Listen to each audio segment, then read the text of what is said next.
Hello everyone and welcome to a new Monday stream here on Access the Animus. My name is Marco and today we're going to have a pretty chill stream. We are in between some release of our content, so at the moment we're going to just have a very easy kind of stream and an evening or day, wherever you are.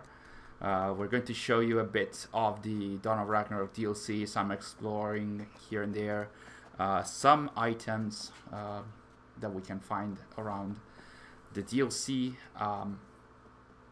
maybe some story as well, without going too much into spoiler territory. The DLC has released 4 days ago, so let's not go too much into that. But we are starting here in this area that is very close to the dams. So the dams in Svartalfheim are very much the territory of the Jotuns. Hello, Crafting Ranger. Welcome to the stream. Good evening. Good evening to you. Hope it was a nice day for you today. Hello, Stefano. Welcome to the stream. Benvenuto allo stream. We are flying around with our dragon. I'm pretty happy that this is the only dragon that we found in the DLC. Well, it's not in the DLC actually, that's from the store. And it was available at Reda a few weeks ago. There were rumors about some potential dragon appearing in the DLC. I was very worried, I could say. Hello, Mr. Meme. Welcome to the stream. Tell Ubisoft where is the AC Origins patch at. Yeah, when I get to see Ubisoft, I'm gonna ask Ubisoft, and if Ubisoft knows, surely they will tell me. But yeah, of course, jokes aside, whenever we get to know of any kind of news about the 60 FPS patch for Origins, surely we're gonna share that on our channel and on our social media, of course. Hello, the Rhino. Welcome to the stream. Through your playthrough, did you find any interesting lore or Easter eggs that you would like to make a video about, or no? Yes. Gonna be vague about it, as the DLC is, so it's kind of consistent. But yes, there is some interesting lore that I found recently, by the way. So it slightly, but only slightly, changed a bit my opinion about the DLC. Some lore was also shared by Crafting Ranger on our Twitter account recently, that also I had not found. So thank you, Crafty, for those documents. So yeah, there is some interesting stuff. The bad side of that is that a good chunk of the interesting stuff is in within the documents rather than in the main story. Easter eggs, I'm not well, there is an Easter egg about the Lord of the Rings, which might be fun.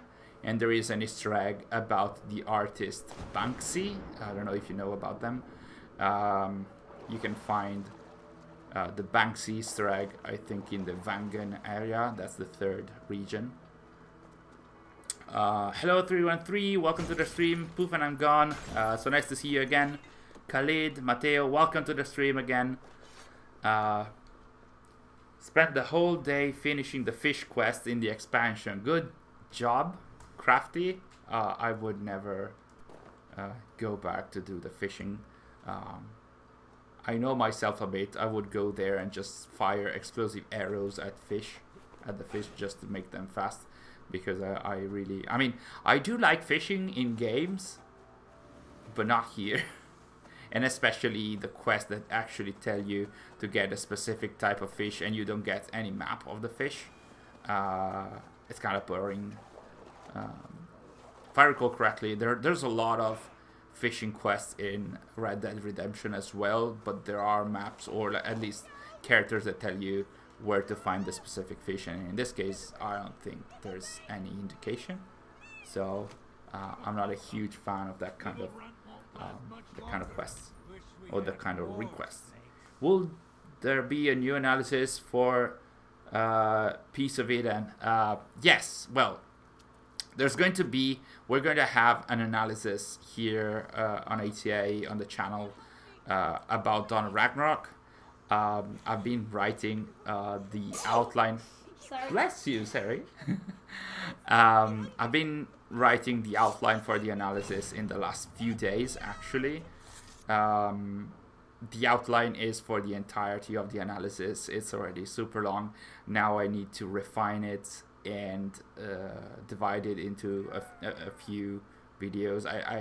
I'm like, judging by what I wrote and the notes that I took, it's going to be around 3 to 4 videos, possibly 5. It depends on how long they are going to be. I wouldn't like to go and have like 20-minute videos, but that might also happen, as I did for the Valhalla mythology videos and the story arc, the story analysis for Valhalla.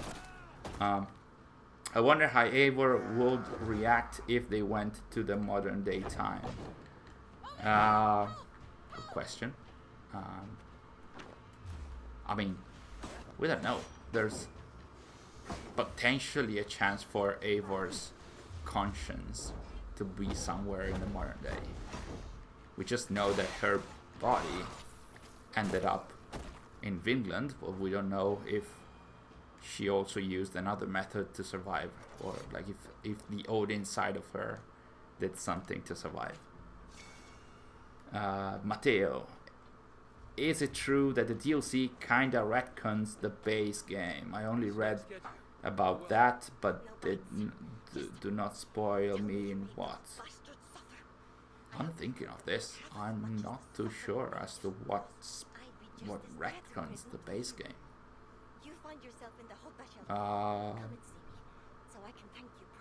I don't have. Like my main issues is that like with the DLC are about its vagueness and how confused it is and how it's difficult to understand what is happening. But I don't seem to recall any retcons. There are actually some contact points between the Asgard and Jotunheim arcs and this DLC. So yeah, if only instead of saying that there are retcons, I would say that there are some connections between the DLC and the main game. Hey KA, welcome to the stream again.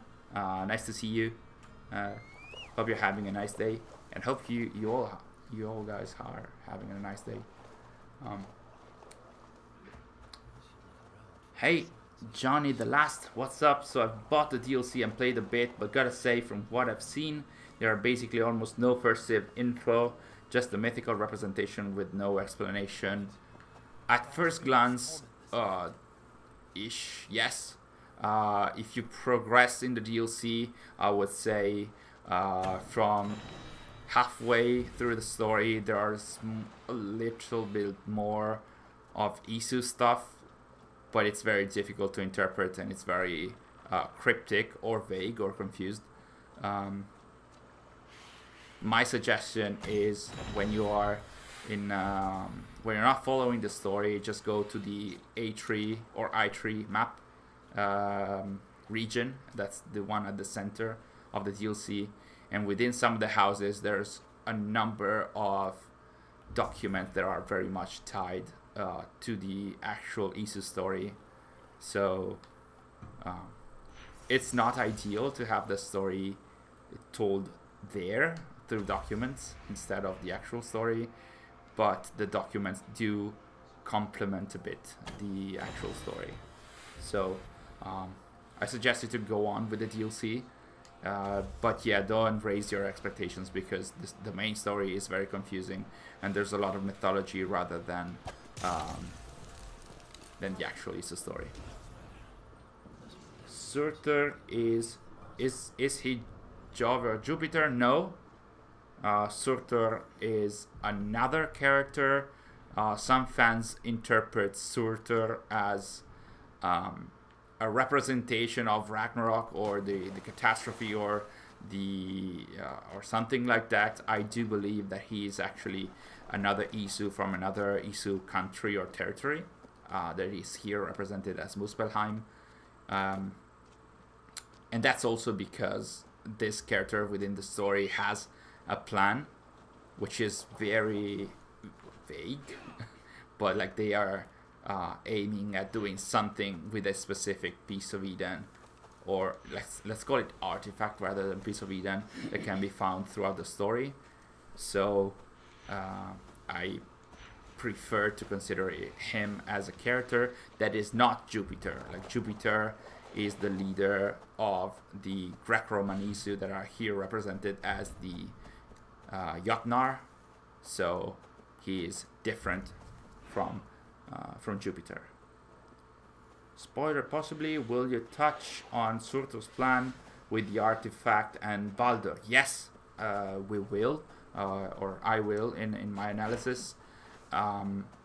It's not going to be all within the first video. Actually, the first video, based on what I was writing today and the refinements that I was putting today, first video will be mostly about context and the first chunk of the DLC, and then we'll touch upon on Baldur, but not so much on Surtur. And then there's going to be another video on Surtur and his family, and what Surtur's plan is. So yes, there's going to be, and the final videos will be about the ending and what Surtur's plan was. The Rhino, it's don't worry about getting lost, especially on Surtur's plan, because that's very confusing, and the main story does not tell you what Surtur's plans were, which is, to me, it was pretty infuriating in that how can you not reveal or not make clear what the main villain's plans were throughout a DLC that lasts 10 to 20 hours at least. Like there's many encounters by the characters that are asking each other, I wonder what Surtur's plan is, I wonder what Surtur's plan, what are they going to do, what is he planning, and nobody knows until the end, and even Surtur doesn't say it, so it's kind of comical. I read about the retcon in the wiki Discord. Maybe, I'm not sure. I should, if you remember what the topic about that retcon was, but like if you tried not to get spoilers, don't get into that. And maybe in the future when you're completing the DLC, you can come back in our streams. We're doing streams every Monday, so you can come back and say and tell me what the retcon might have been about. Maybe I just forgot it, because there is quite the amount of story. It is vague, but there is enough, so it's easy to get lost in the story of the DLC. I think the Odin side and Eivor didn't let her just easily pass away like normal humans. He probably saved her in a way like, you're not dying just like that on me. I'm sorry, I didn't get what you meant. Poof, and I'm gone. There's probably an upper class of Isu and a lower class of Isu. The ones that the upper class thought that they're a waste and a disgrace of being an Isu. That could be. Actually, I pretty much believe that's the case, because in Syndicate, Juno mentioned something like she was born from the Illuminat caste. So there are castes or castes, I'm not sure the pronunciation in English, but there are different levels of Isu status, or at least that was the plan by the writers in Syndicate. So yeah, we could also consider the dwarves here of a lesser status than the ones from the Greco-Roman ones. I always get the feeling. I mean, Valhalla very much introduced the concept of the mother, the father, and the sacred voice, who pretty much are the leaders of the entire civilization. So, in this case, it was Juno, Jupiter, and Minerva, and they were at least the leaders of the Greco-Roman Isu, but also it seems like they were also. Did you find a road within the rocks? Oh wow! There's always something beyond the waterfall. So yeah, there are different levels within the Isu society for sure. Even though that's not really explored that much in the games. Got it. So I'll go to the middle location to read the actual interesting story. It's just documents, and they still are in the mythological coating. So don't have too strong of an expectation. But there are some cool stuff in there. There's some name drops. Yeah, this is where you have to take the box. So yeah, at the center of the map there are some documents.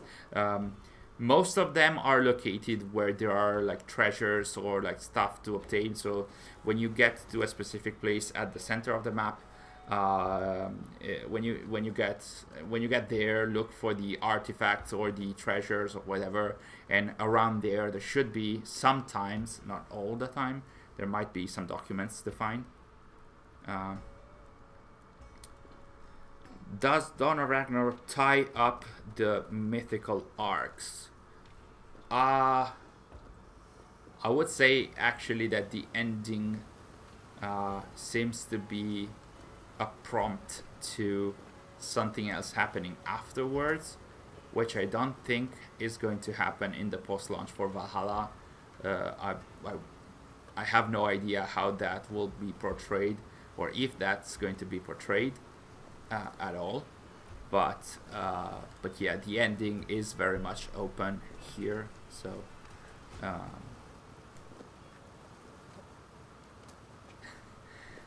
Sary is having some trouble finding.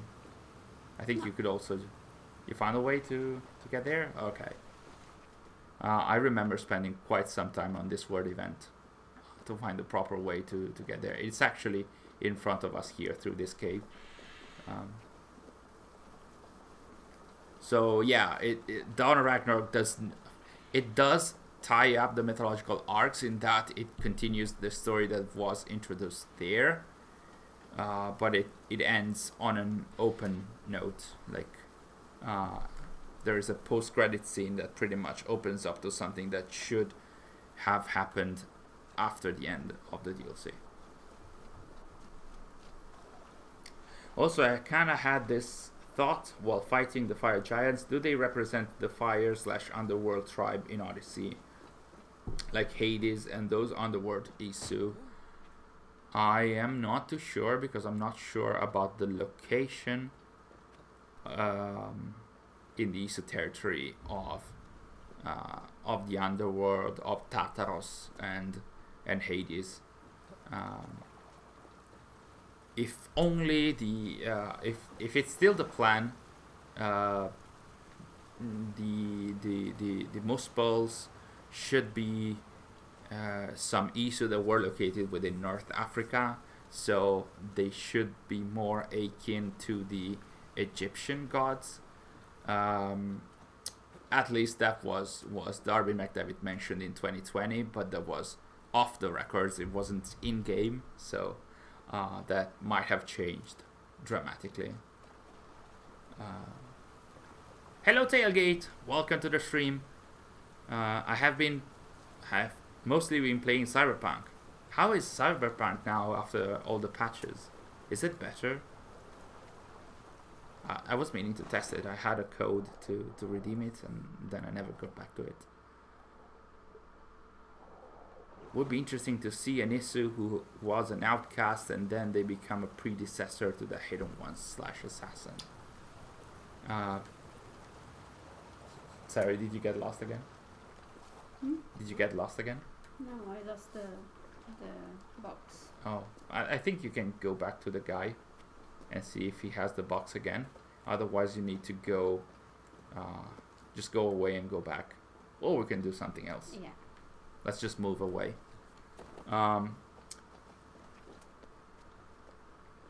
Would be interesting to see an Isu who was an outcast and then they become a predecessor to the Hidden Ones. We could have that kind of story if we followed Adam or Eve, because pretty much, well, the in Assassin's Creed 2 in the Cliffs there was a mention of the assassins being the sons of two worlds, that is the humans and the Isu, and also that there was a mention of Cain being the predecessor to the Templar Order, so, or to the Order of the Ancients as we know them now. So yeah, we could have that kind of story in the Isu times if we followed Adam and Eve and their sons and their children. They didn't do that, and they haven't done that. And Eve is always like this vague figure that is never explored in depth, and that fans have been asking about since pretty much 2010 or 2009. But still, nothing.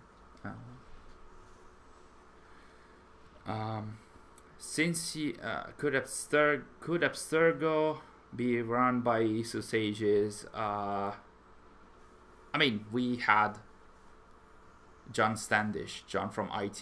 He was a sage.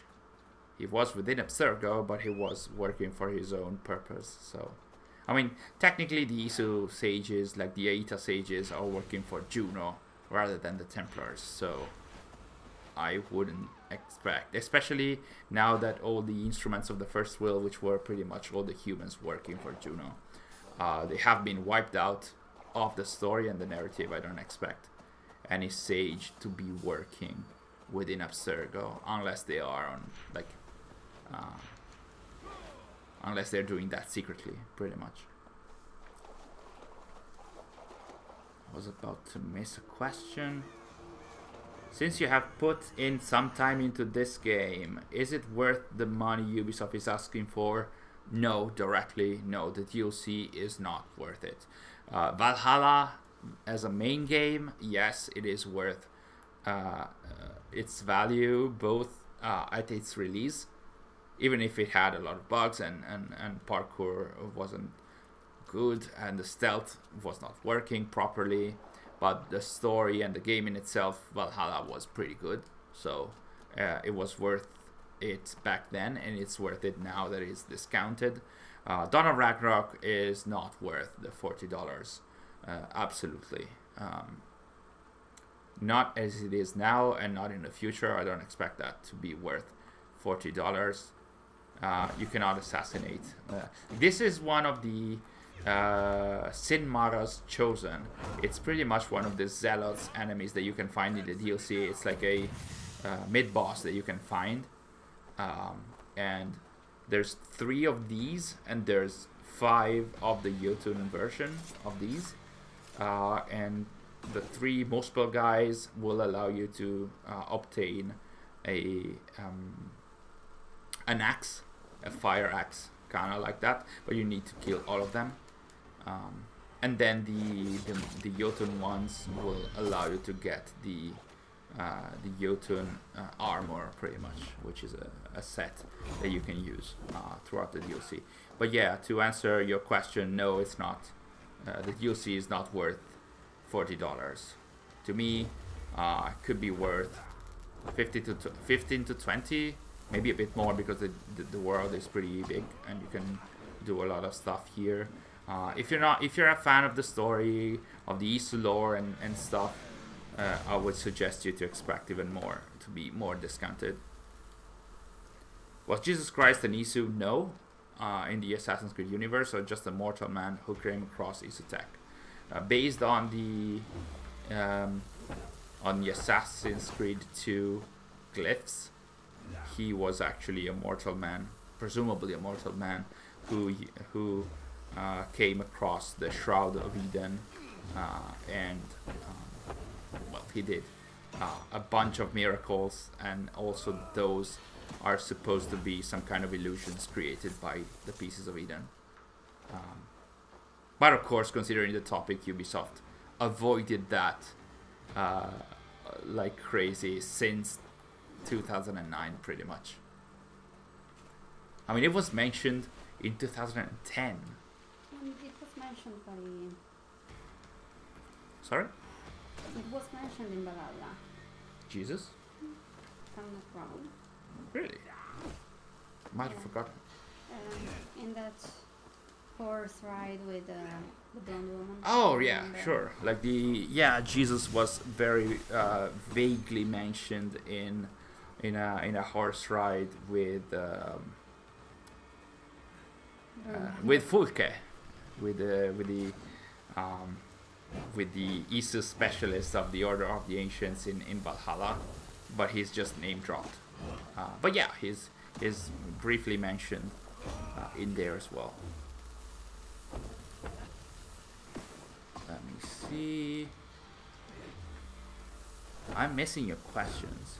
Actually, recently we have introduced the potential use of the super chat here on YouTube.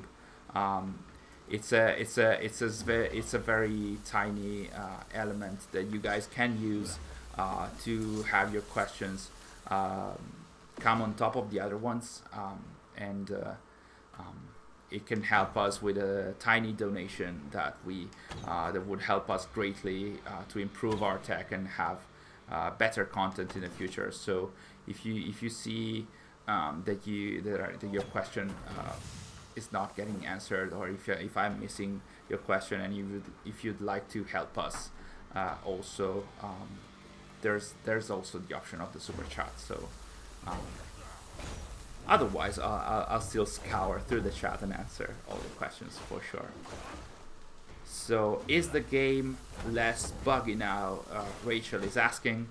Yes, not because of the DLC, but because of the patch that was released before the DLC. That's patch 1.5.0 that pretty much fixed stealth. So now you can play the game stealthily, and thus it means that you can play the DLC in stealth mode properly, and it's very satisfying, I'm gonna say. In terms of Dawn, wow, you got the thank you so much. You actually used the super chat. Thank you so much.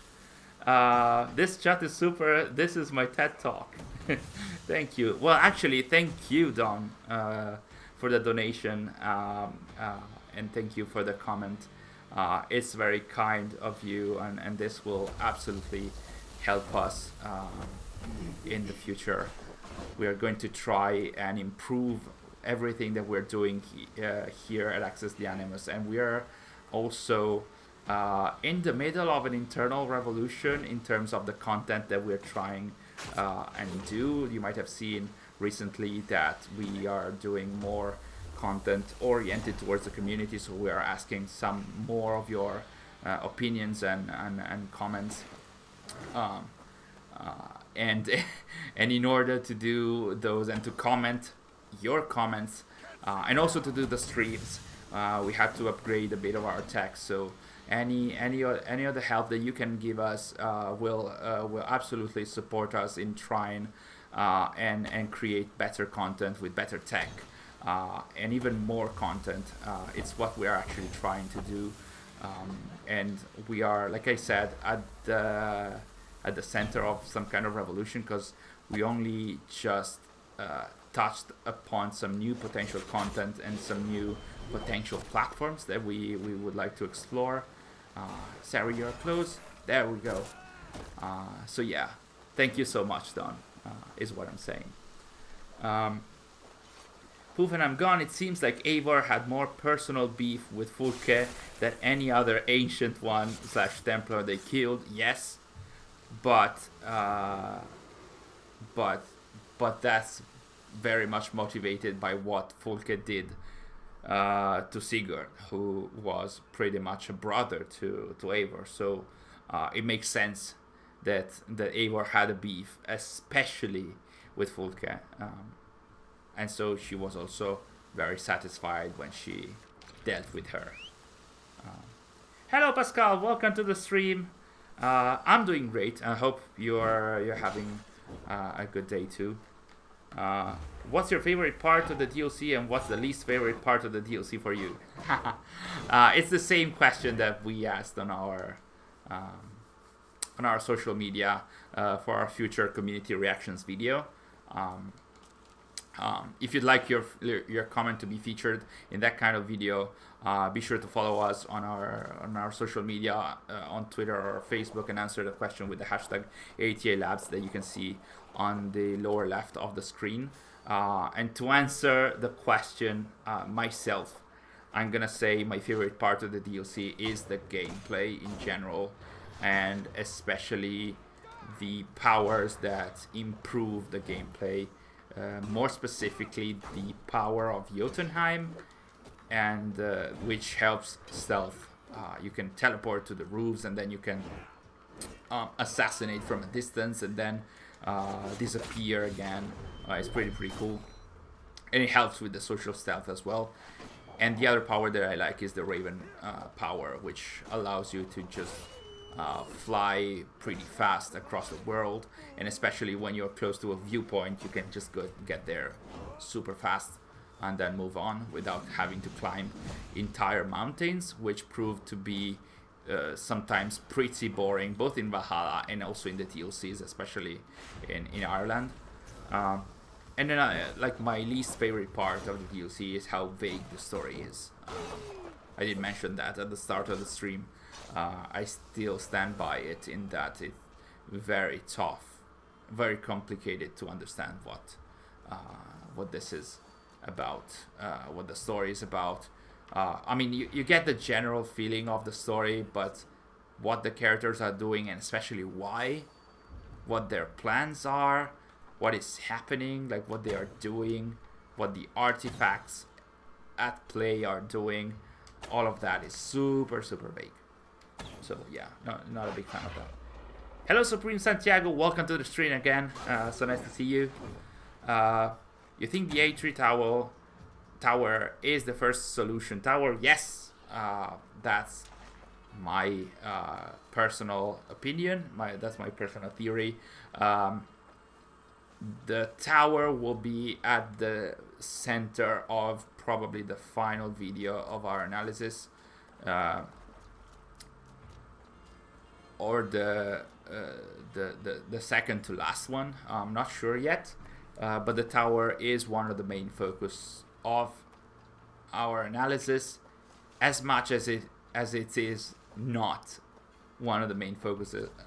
One of the main focuses of the story, which pretty much like the tower is not touched by the main story up until the end, but it's actually super important for the entirety of the story. The tower is pretty much the reason why the Muspels, or let's say the North African Isu, went to Svartalfheim, but it's not really mentioned in detail. Hey Ralph, welcome to the stream.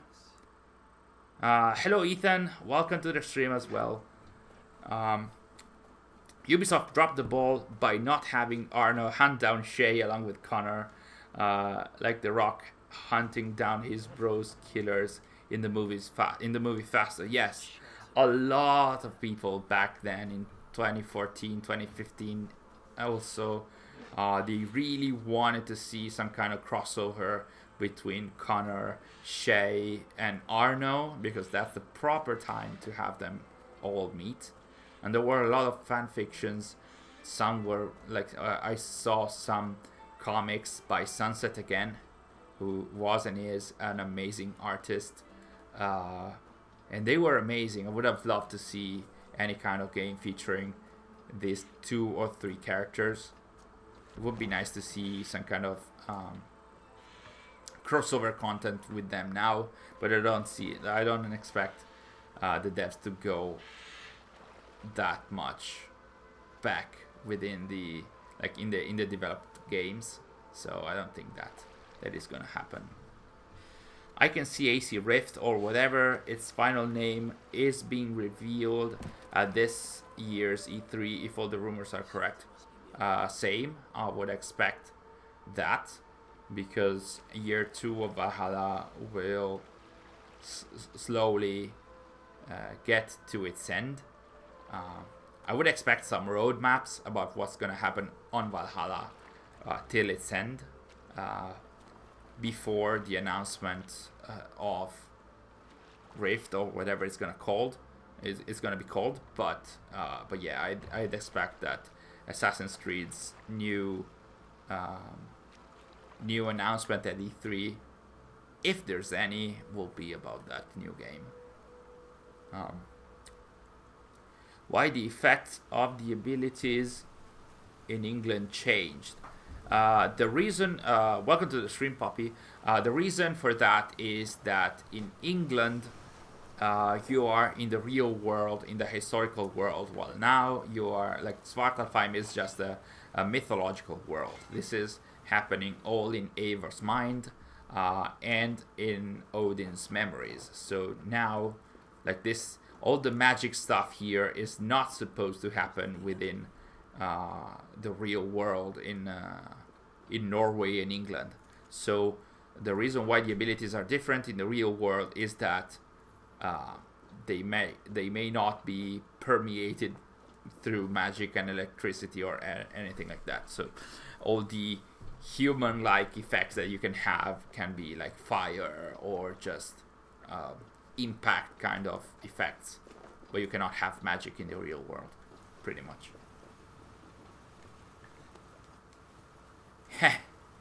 You paid for a mythological DLC, and I want mythological abilities in England too. I don't think that was the plan. Maybe if other fans are going to complain about that, Ubisoft might change that. But that was their plan since the beginning. Like, if I remember correctly, they mentioned that even before the DLC was released. Like, their idea was to have some grounded abilities in the real world and to have the mythical ones in the mythical world.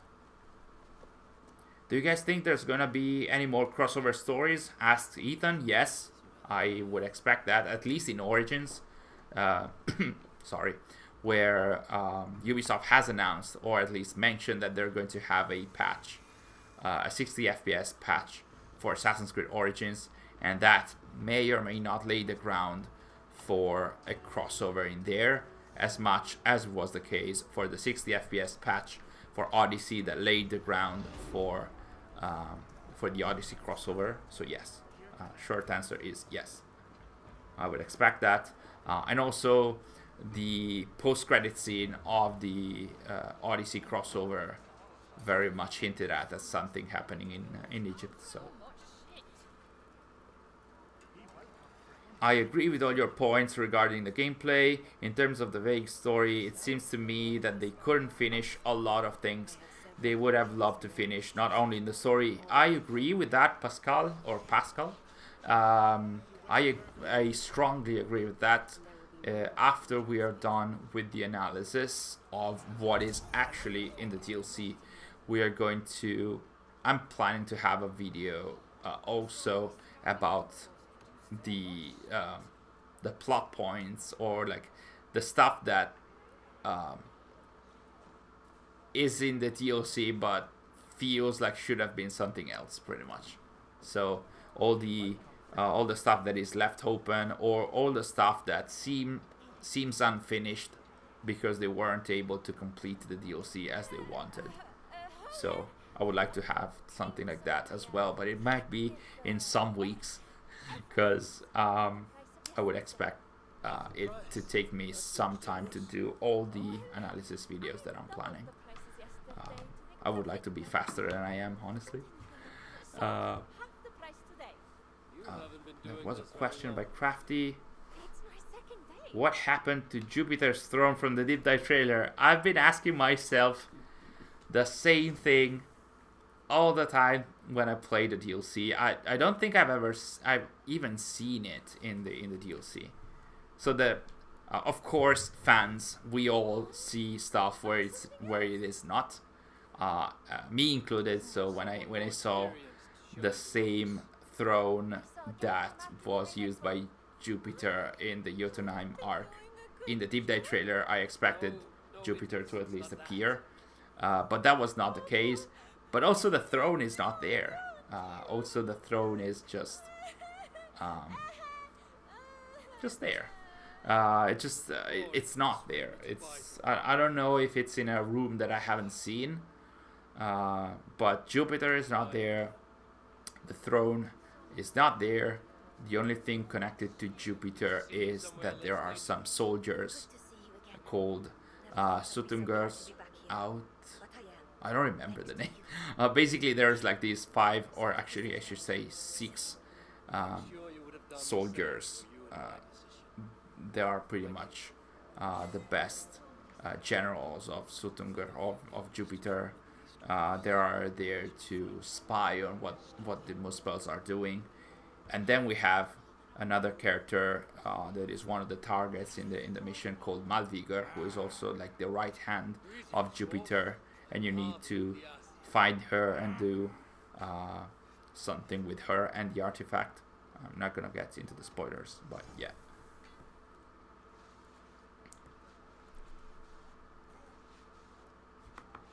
Unity still has the best parkour in the whole franchise till this day.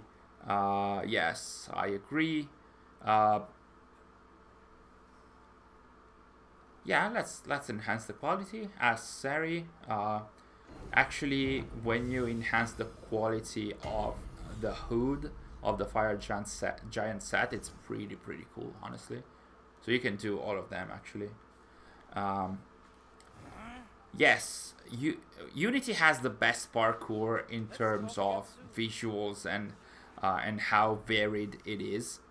I would say that you feel, unless you are so good as our friend Memento Gallery, if you are like an average player, you feel slightly more free with the more recent parkour, but it's so basic. Like the recent parkour is so basic that you don't get to have fun with parkour.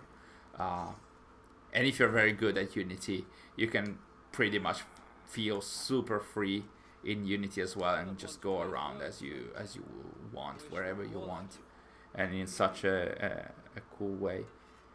Hello, Right Beat Cosplay, welcome to the stream. Hello Maria, hello Anton, welcome. So nice to see you guys. It's been a long time. Sary is calling me. Here is the enhancement of the Fire Giant cloak. I guess we're gonna wear it and see how cool it looks. I'm not a fan of the crossover in Origins with Cassandra, because that would make a continuity error with Layla having to choose between Cassandra and Alexius because she doesn't know them in Odyssey. True. They would have to have that crossover at some point where those memories were not useful to Layla.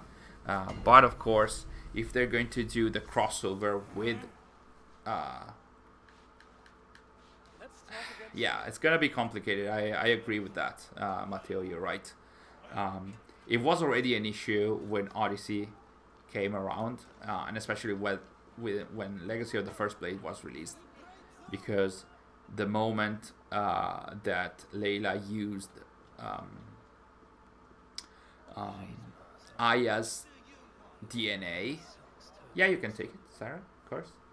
This is like, I'm gonna go back to the answer, but this is Hreidmar's armor. Basically, this is a cursed armor that if you wear it, it's gonna slightly kill you slowly. But if you find the proper stones, the proper collectibles called Modsognir's Clarity Runes, you can apply the runes to the items, and then they change their shape, and they apply a lot of bonuses to your character. So that's pretty cool. So yeah, like I mentioned, Layla, by getting the DNA of Aya, could have already found Cassandra's memories, and without the choice of Alexius. So Legacy of the First Blade ruined that by, it created more issues by tying Cassandra and Aya. So yeah, it would be complicated to have a story. But I'm sure that fans would be super happy to see Cassandra and Aya in a story. So I can see that happening. Yes, Sutungur Outriders. I absolutely forgot the name. Was there much to get your teeth into with regards of the lore?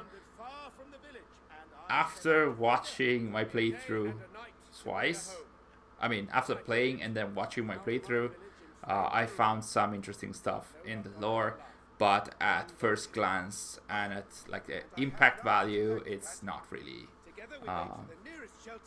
When you play through the story, you just feel like you have a huge question mark on your face, and that's it. And then you have to go back to it. And I don't feel like a lot of hardcore fans, after playing whatever this is in terms of story, I don't expect a lot of hardcore fans to go back and see, hey, let me rewatch this 10 or 15 hours of story to see what actually happened. So there are some cool stuff. There's some cool stuff, but you know. Christoforos, welcome to the stream. La Red Erudito is in the house. Did you catch all the fish for the fishing hut in Svartalfheim? No, I did not. Is there anything interesting connected to the fish? Like, do you get a reward or something? I'm not even sure. No, I didn't, though. I did them all. Worst thing ever. Worst thing ever. You all agree on the fishing stuff in the DLC. That gave me horrible flashbacks. Yeah, I didn't even try. I went to the offering altar, and it said I had like 2 of the 5 potential, of the 5 fish that you need to give. And I was like, okay, I don't have the other 3. I'm not gonna look for them, so goodbye. That was it. Did you like the Atlantis DLC more? I think the connection between mythology and Isu lore was well done. I think that both DLCs have some deep, strong lore issues, story issues, in that. In terms of visuals, Fate of Atlantis is much better than this, than Dawn of Ragnarok, especially the 3rd episode rather than the 1st and the 2nd, because they did show some actual Isu architecture, the actual Isu, sort of, apart from their light markings on their body, which was super weird, to me at least, because it was never used in the past. In terms of story, Fate of Atlantis always had this issue where you never knew if what you were watching was canon or not. Like, you never know, what I'm seeing, is it canon or not? And it's the same issue that we have here, but at least here we know that the main story, somehow it happened. You need to understand how it happened, not whether it happened or not. At least for the main story. Side stories are another pack of beans. But so in terms of story, I slightly prefer this one, even if it's one of the worst DLCs I've played in terms of story. But at least you know that whatever it is that is happening here, it did happen. Juno did venture to this area, and he did fight with whoever Surtur is, and those events tied with Ragnarok and with the Toba Catastrophe. All of that actually happened. What you play in Fate of Atlantis, you never know if it actually happened.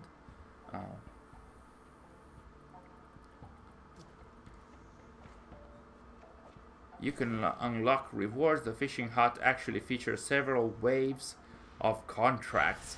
The first wave gives you very basic rewards. The second one moderate. The third is better. Oh my god. And the final wave gives you a platinum ingot. Wow. I mean, you can find what 50 ingots in the DLC already without doing the fishing. So again, if you are a fishing kind of fan, all the more power to you. It's not really for me. If you're a completionist, I'm sorry you have to go through that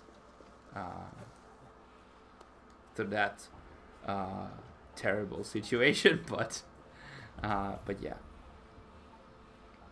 Fate of Atlantis hurt my brain. Yes, there are some documents that you do understand in Fate of Atlantis, that you do understand that they are actually somehow they happened, even if you don't know what happened. Like the ones about the creation of Eve and the creation of humans, and like that stuff is pretty good in that it happened somehow. But most of the main story and the mythological coating in there as well is pretty bad. Hey 6Ks, welcome to the stream. So nice to see you. And this shows how you are able to watch our streams, and I also never am able to make it in time to watch yours. I swear that at some point I will be able to watch and to get to yours in time. I'm always late. I will make it one day.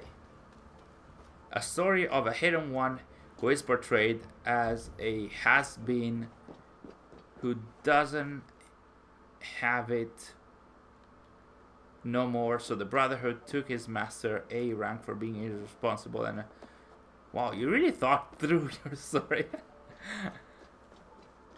Could the tower Odin set off have moved some tectonic plates that caused the volcanic eruption in Eden? I would say probably yes. To answer properly, I would have to get into like some heavy spoiler territory, so I will not. But yes, like if you, yeah, I'm sure Crafty, you have already finished the DLC and you have seen the post-credit scene, so that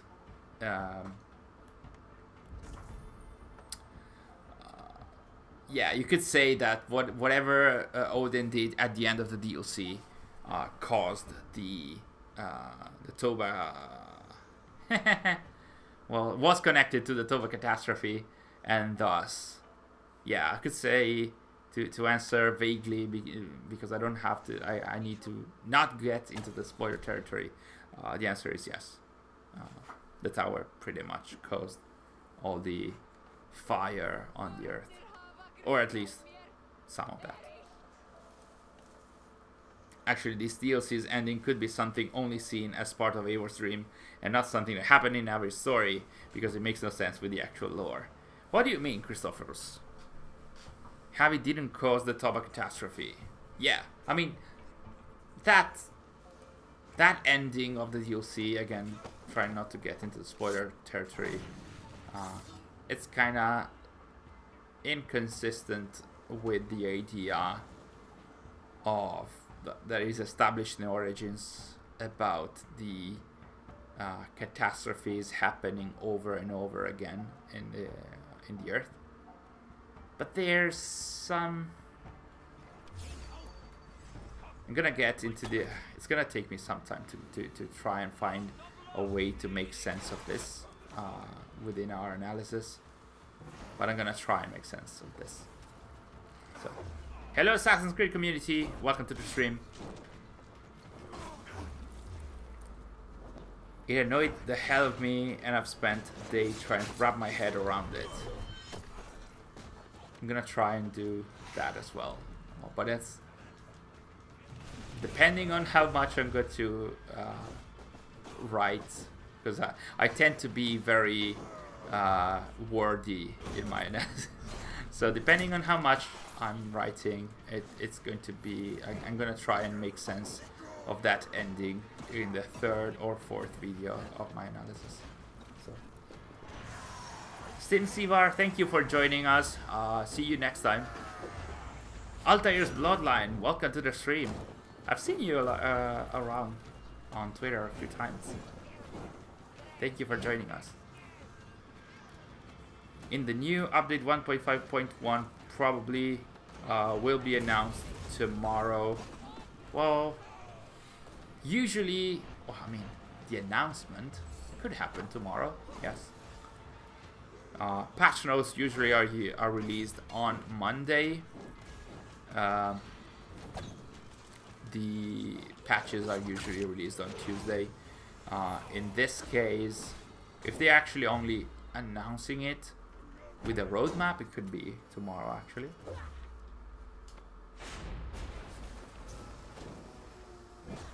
Yeah, I like to think this is another interpretation of the ending of the end, because these Havi's memories are combined with Avor's knowledge. Yeah, of course, that's also always the case, and that is also why. Oh, you get to fight Sinmara. I didn't even see that. That is why I'm starting to get slightly annoyed with this. Well, even more than slightly annoyed with this mythological coating.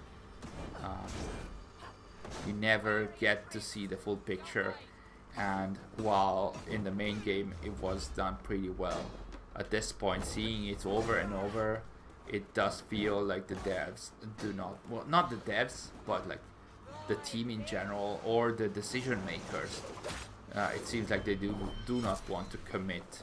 Did you decapitate? Did you behead? You beheaded Cassandra. Yeah. That's very bad of you. Yeah. But yeah, it seems like they don't want to commit to their own lore. I wouldn't put it on the devs, but more likely on the decision makers that say, hey, let's do the mythology because a lot of fans like it. It would be better to have a completely non-canon DLC for the mythology lovers, and then do some Isu stuff for the fans. Because like having the Isu as a justification to do all the magical stuff in the game is very annoying on the long run, honestly. In the next AC game, they should have someone say, get this man, woman, a hidden blade, like in Civil War. Yeah, could be. Like, I can see that being a proper, like a classic Easter egg. In the main games, they always have a lot of Easter eggs. So that could happen. I'm getting tired of the whole painting the Isu with the mythology veil. Yeah, it's what I was saying earlier. The Isu story without the veil is much more interesting. I agree. And also, I know that telling the story how it was, it brings less interpretation, but who cares? I mean, honestly, at this point, you can have interpretations about the motivations of the characters rather than interpretation as to why, like, as to what happened really. Like, there's already a lot of interpretations and theories about what might happen in the future. I don't need to have interpretations also about what happened in the past. Like, if I don't even know what actually happened in what I played, I get much less invested in the story that I'm playing.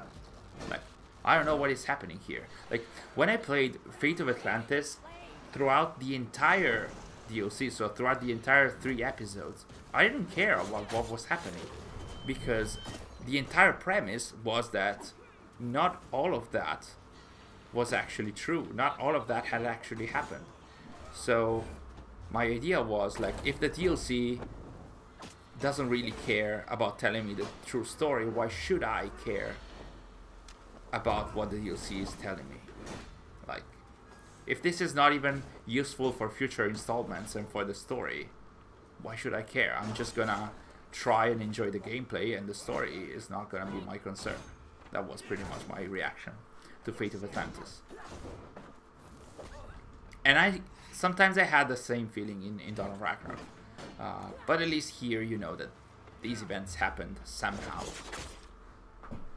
The execs probably make the calls about making lore matter less, because DLCs tend to being back a lot of players, even those who dropped off before. Yes, I agree. Of course, it's the execs or like any kind of decision makers before the teams. We have already seen that happening for the Wrath of the Druids DLC, with the execs defining the gameplay and the combat scenes before even deciding the story being developed around those.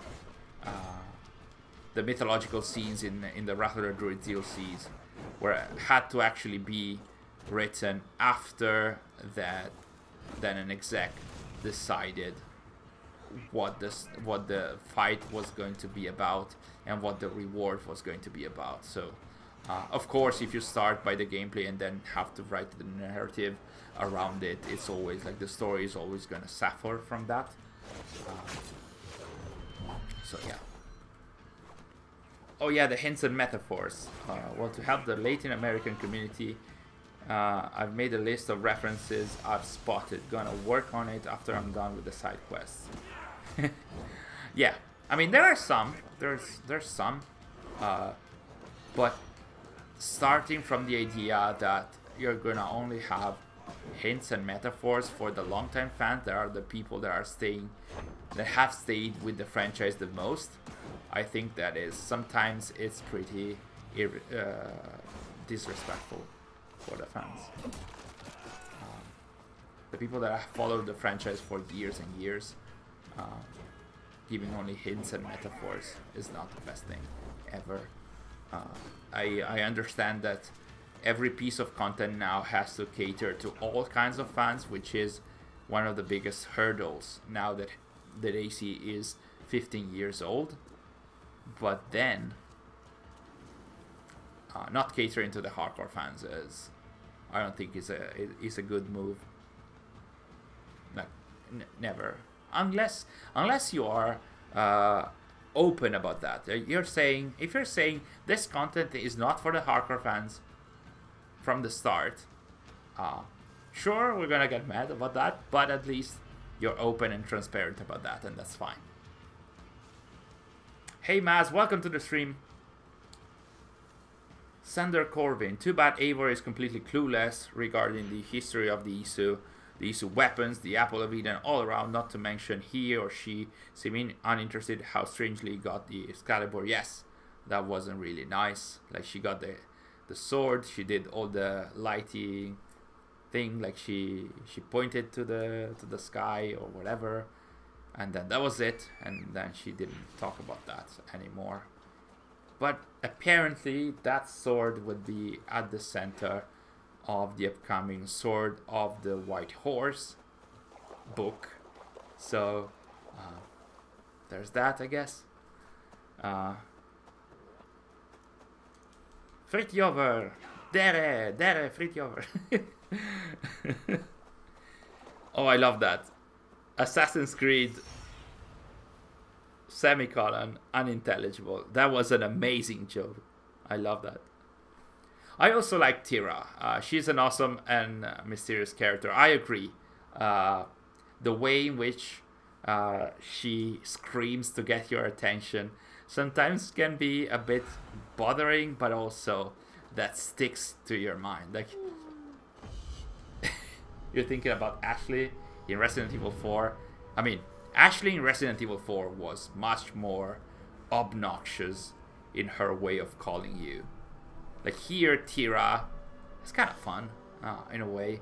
I'm sure that years from now, or like months from now, if I'm gonna have to think of the first thing that comes to mind when thinking of the DLC, is gonna be Tira saying "Dere, dere, Fritjover, dere." The Animus could evolve, like example, instead of just laying down, it could be more powerful.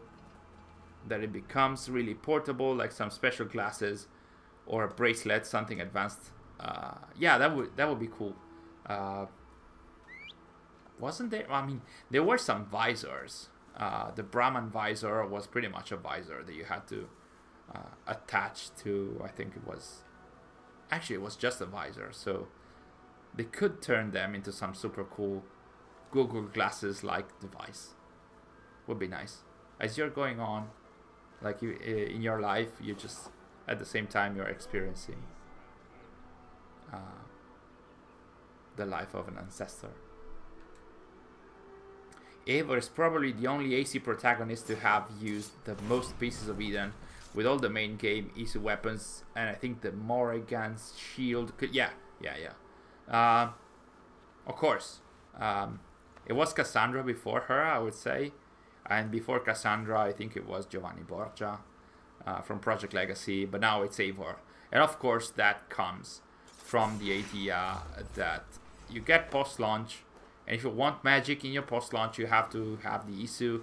If you want to have the Isu, you're going to have the pieces of Eden. And so you're going to have a lot of pieces of Eden in the post-launch content. That's what happened with Cassandra. And that's what happened with Eivor. I didn't like how both characters reacted to the Isu tech. Cassandra was very ironic and superior about most of the stuff that happened around her. He made a lot of jokes about that, sometimes about too much. And Eivor is absolutely oblivious to anything that is happening around her, which is, it's still better to have that way of behavior by Cassandra, honestly. A DLC focused on Tovi the tattoo artist in Ravensthorpe. Yeah. I mean, that would be pushing it. That would be too much. Layla's Animus can pack up into a suitcase to make it portable, yes. And it's stronger than, what was it? NASA and CERN combined, right? Right? Can Eivor engage in combat with a hood on yet? No. What you saw in the trailer did not actually happen in the DLC. I wouldn't call it misleading ads for the game, because it was just a trailer and there was nothing else leading into thinking that it was that it was actually anything happening in the DLC. But I saw a lot of people, you could do that. I think so. I decided to fly there with a flying power. Well, that's cool. You could shoot it from underneath. Okay. I don't find it anymore. Is it still there? The key? Yes, still there. It can also negate real history. Yes, Layla's Animus can do that. That's exactly what Layla did in Odyssey, because when she went to Atlantis, she only has the Brahman visor and not the Animus HR85. Yeah, pretty much. She doesn't have the suitcase. Did you destroy everything in the room? No? Okay. We need to know what Elijah is doing. Dude is the most Isu DNA filled human. Yeah, we discussed this in one of the previous streams. Elijah is the most powerful character that we have in the modern day right now, pretty much. And he's been missing since 2016. And I understand why. I can't imagine the devs creating a story where the main character is him, and he is going against any kind of villains. Like he's going to crush them. He's too powerful for any kind of story. Like he's a sage, he's the son of Desmond, and he has the Koh-i-Noor. Like they created like a Deus Ex Machina in the story, so of course I understand why they don't want to do anything with him. The thing is, maybe now they are waiting a few years to make him 18 years old, so now he can be a proper protagonist of some kind of transmedia books. He would have to at least lose the Koh-i-Noor, at least. Otherwise, he's not a viable character. Like, if you are super powerful since the beginning, it's not really entertaining. Boyo is asking, who was the guy that Loki killed in the secret ending of the main game? Okay, sorry, I was very slow in reading that because I didn't want to have any spoilers for Dawn of Ragnarok, but it was about the main game. And I think you're talking about the Animus anomalies, so that kind of secret ending, and that was Heimdall, as Laredderlito mentioned. That was Heimdall, who was the Asgardian Isu that was pretty much controlling what was happening and what was going through the Bifrost bridge. And he was killed by Loki because even in the Norse mythology, during Ragnarok they have a fight to the death, and I think that Heimdall died, but also Loki died in that fight. I don't remember. So that's what the devs were going for, and that was pretty cool because that was a reinterpretation in the Isu times with the Isu visuals of something that happened in the Norse mythology. That was one of the best things, one of the best approaches for sure in Valhalla. So Desmond had some Isu blood in him, yes. He had a good percentage. Not like a document in Assassin's Creed Unity mentions that it wasn't nowhere near the percentage of Isu DNA that sages have. So if I recall correctly, it was like 0.9% of Isu DNA. It was something like 0.925% of Isu DNA. The one that Desmond had, while sages, like the Aita sages, had 5 to 6% of Isu DNA. So even the best of humans that had Isu DNA was nothing close to the sages. So Desmond Miles was a tainted one. Yes, you could call him like that, but also you could also say that all humans have a very minor percentage of Isu DNA. So I would imagine that what was called the tainted ones in Legacy of the First Blade, or the Bloodline, as it was called in Odyssey, that was like people that had a super high concentration of Isu DNA, like Cassandra or Myrine. But yeah, you could say that. In a way, you could say that. Edward, Haytham, and Connor also had some Isu DNA. Yes, of course. Pretty much all the characters that have shown to use Eagle Vision properly, so not the one that we see in Origins or Odyssey.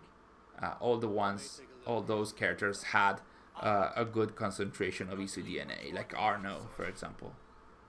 I'm not sure if Bayek had some. I would say Bayek did not have a lot, but was able to get through some. But he was able to use the apples without being consumed, so yes. Yeah. You have Isu DNA, and you have Isu DNA, and you can also have...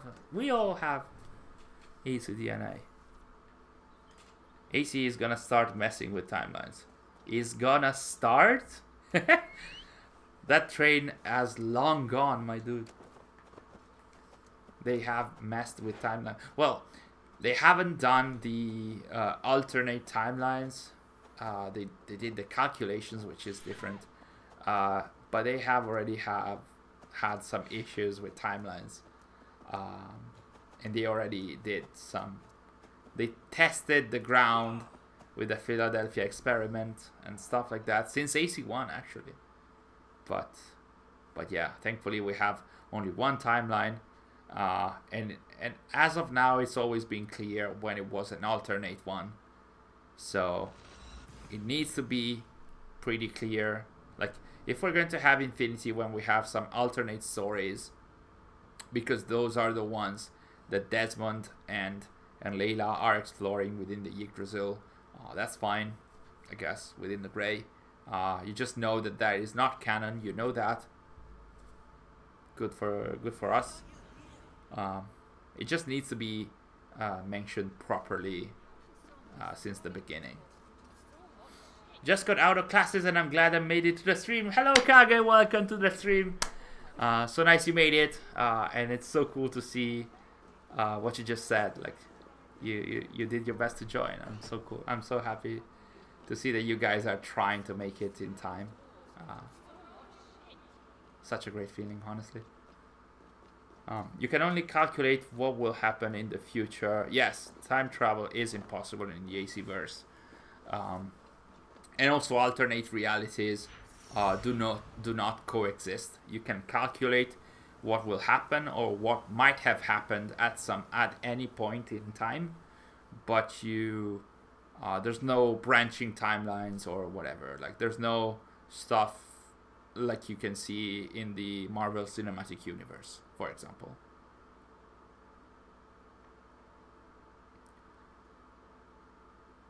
Isu were advanced enough to make time machines, but they weren't time machines, like Christopher said.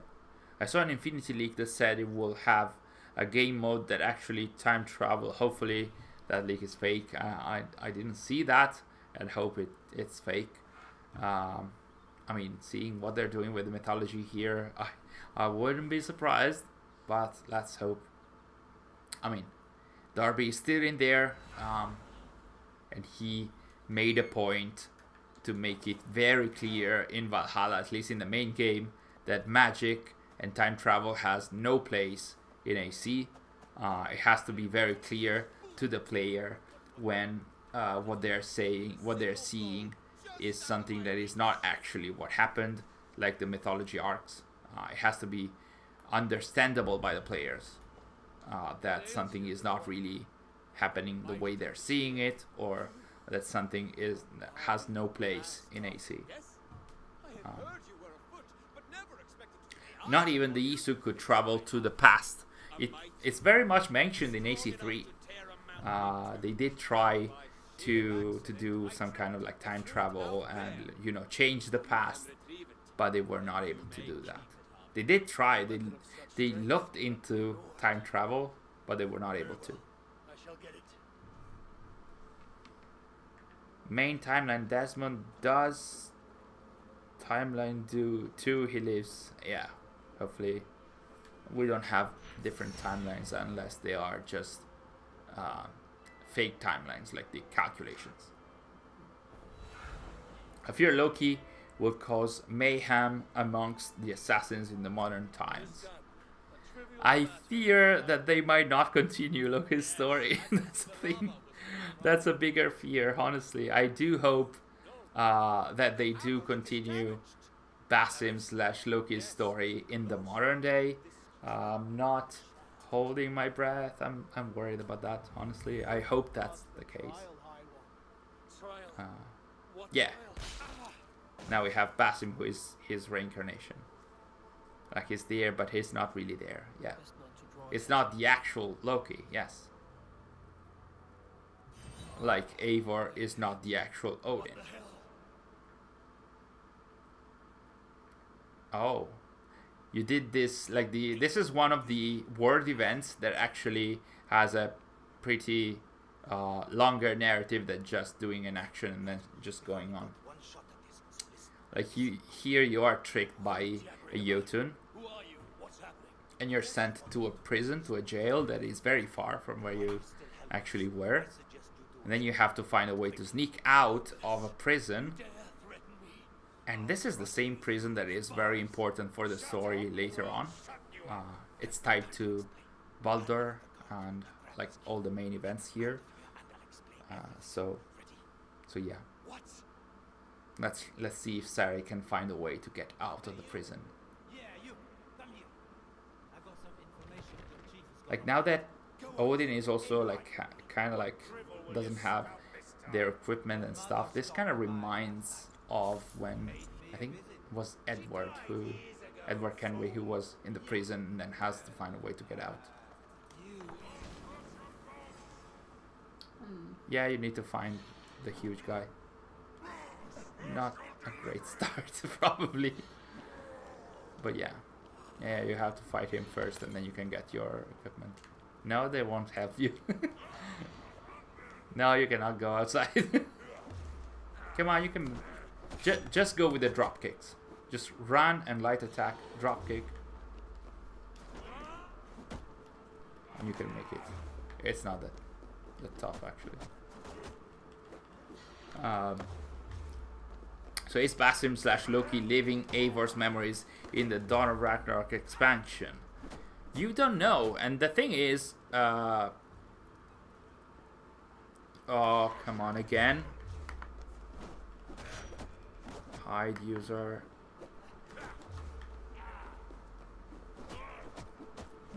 Sorry guys. They changed the user. It's not the same. It's a different avatar. Come on, we're getting targeted. It means we're getting famous. But yeah, to answer your question, it doesn't necessarily have to be Basim watching the memories here. It could be Layla, because you can access the DLC at any time. So it could be Layla. Also, even if you play the Asgard and Jotunheim arcs before finishing the main game, you can still play the DLC, so it doesn't necessarily have to be Basim.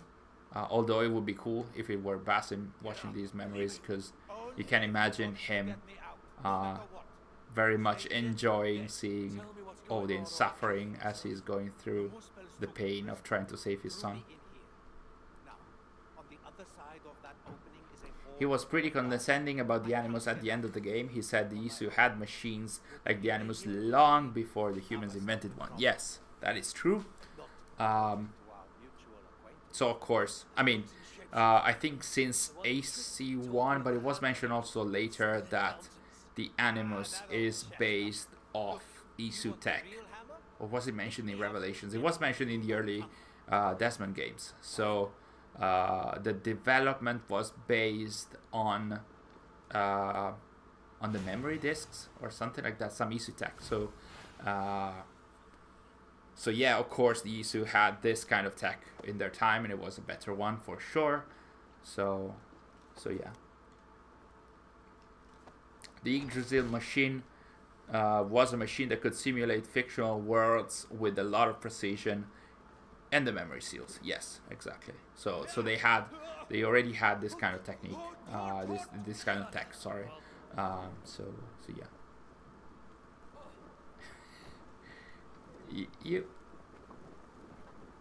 You made it in a way, Sary.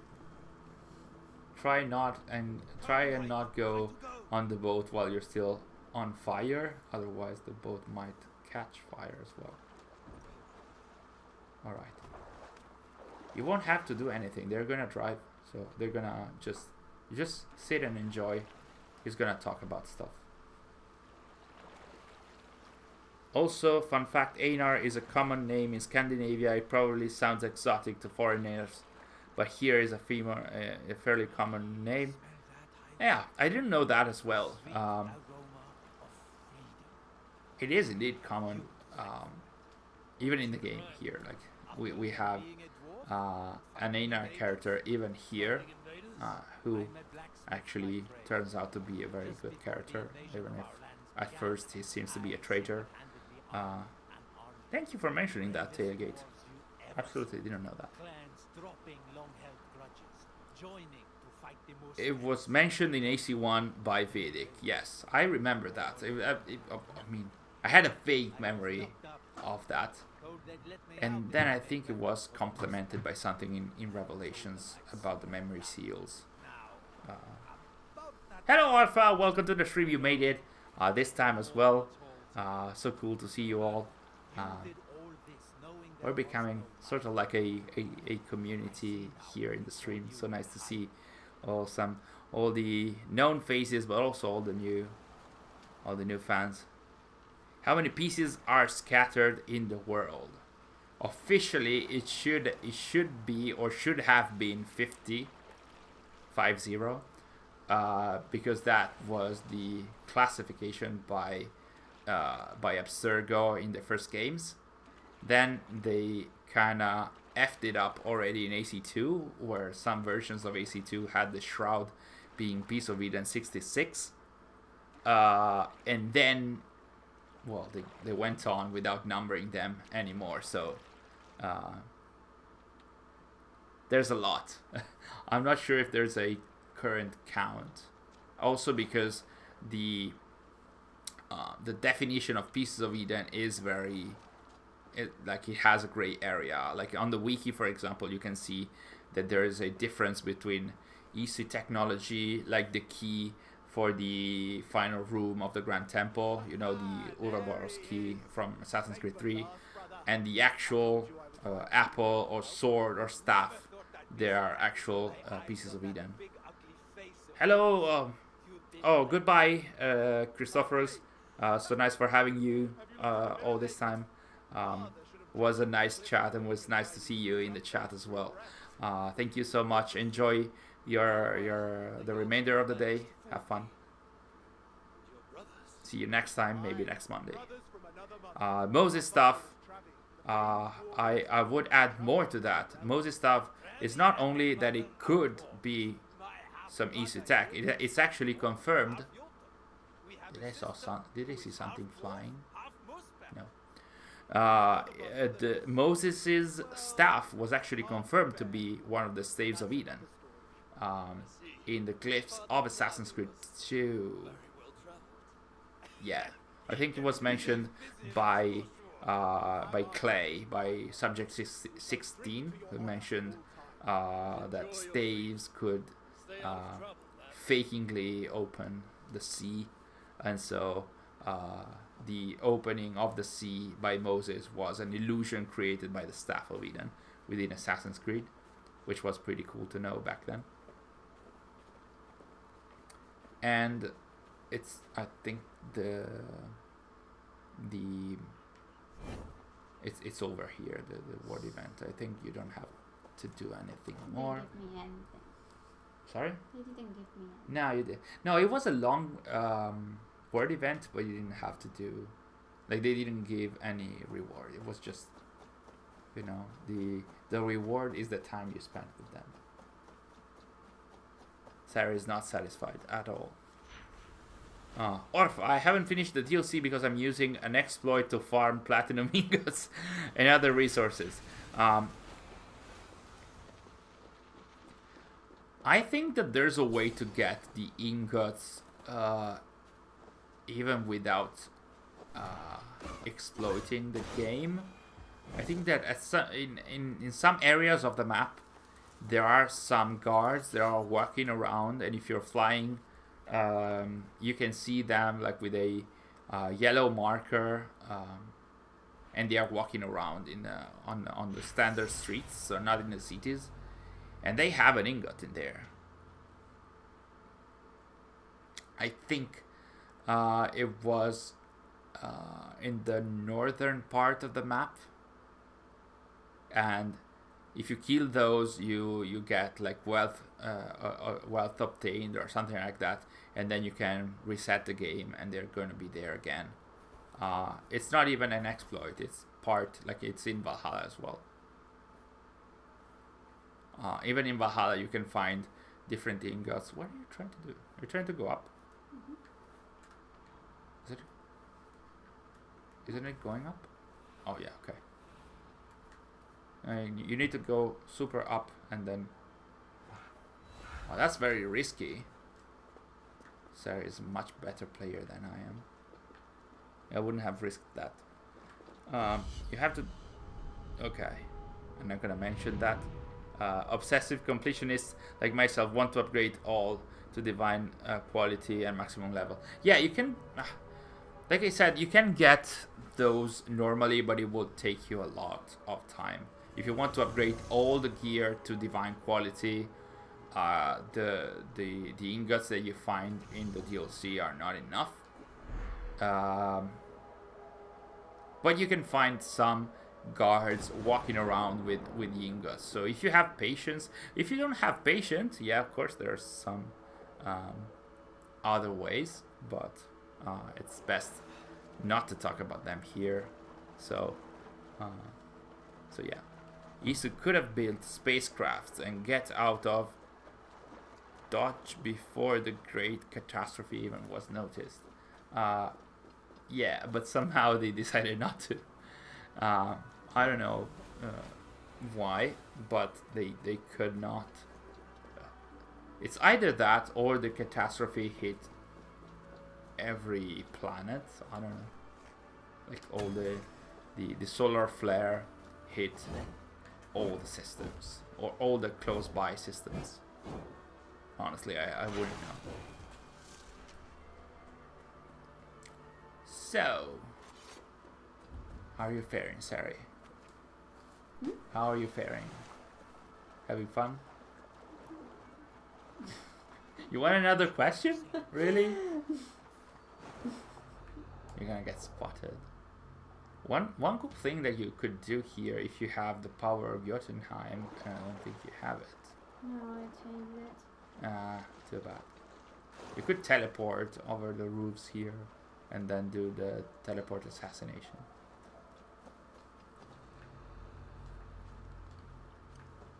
The DLC, buy, pass, or wait for sale.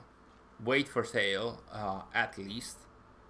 Depends on what kind of fan you are. If you are interested in the gameplay, then I would suggest you to wait for sale. Wait for the sale for some discount and get it at, I don't know, $20, 15 to 20 sounds fair. 40 absolutely not. 30 if you really want to play it, yes. If you are a fan of the story of Assassins and Templars and of the Isu, I'd wait for at least the discount to $15. Yes. I like how Sary is not even bothering with the bow, just meleeing the birds out of the air. Yes. She's gonna have it her way. Like she's not playing by the rules, you know. And then maybe she's gonna use the bow against the enemies in front of her, you know. And then she's gonna be thrown. Wow, that was a long one. That's for you, huh? Thank you. That was so cool. Man, we have a sniper here. Good. Ok. Will Lewis, ti piace questo DLC? Insomma, la storia è un po' di problemi, è molto vaga, è molto confusa, quindi diciamo che ci sono delle cose interessanti, ma bisogna scavare tantissimo per trovarle.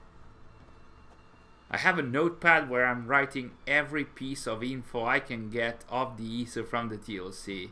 So far, I reached the conclusion that the dwarves are not Isu nor human, and Reda is one of them. Can I ask you, Orpha, how did you get to the conclusion that the dwarves are not Isu nor human? That's interesting. I would like to know your perspective, and also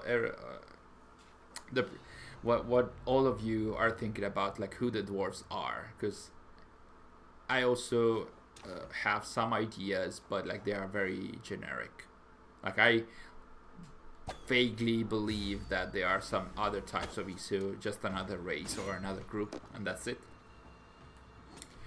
Kage is asking, should I get Dawn of Ragnarok DLC? I'm more of an older games fan, but if it's good, I'll play it. If you are, I mean, like you have shown already, if you're an older games fan, I would suggest you to wait for a discount, a severe discount, especially if you are a hardcore, long-time fan that enjoyed the old DLC. The old games more than the current ones. I would wait for a strong rebate before you get it, because for the hardcore fans, there's two cool things here. Well, I'm gonna say one and a half.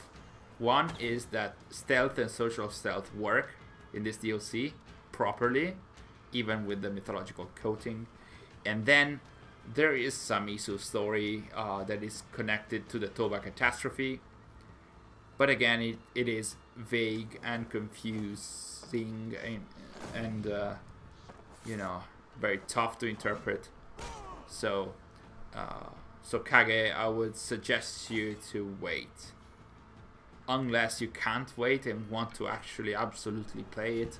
But currently, there's better stuff to play, considering this kind of price, at least. If it were priced at 20 to 25, maybe. Reda is in the DLC. Yes, we showed it a few streams ago. Reda is in the DLC.